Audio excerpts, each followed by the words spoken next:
For the past 2 nights, protests over a police shooting in Charlotte have spiraled into chaos. Looting and violence have broken out, resulting in scores of arrests, at least 5 police officers injured and 9 civilians hurt as well, 1 in critical condition. The controversy began on Tuesday after police killed 43-year-old Keith Scott, shooting him to death after he allegedly brandished a handgun. The police chief of Charlotte, Kerr Putney, has been adamant that Mr. Scott, who had previous run-ins with the law, was armed. But today the chief backed off a little bit. I was very clear when I talked about this before, is the video does not give me absolute, definitive, visual evidence that would confirm that a person is pointing a gun. I did not see that in the videos that I reviewed. But Chief Putney still insists Mr. Scott did have a gun. Reaction from the black community came quickly.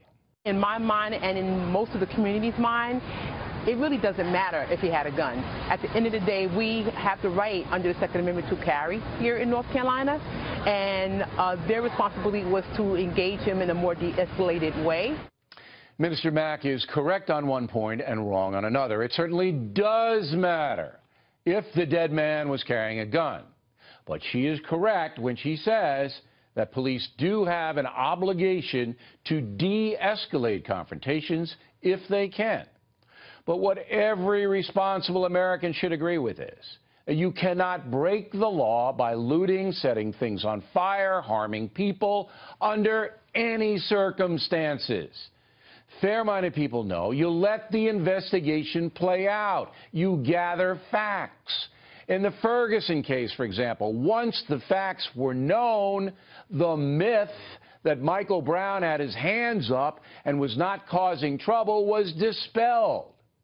Now, I am fully aware that some African Americans don't trust the police or the investigative process in general, and some have good reasons not to trust.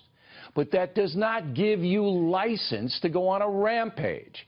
Just today in Tulsa, Oklahoma, the police officer who shot an unarmed black man last week was charged with murder herself.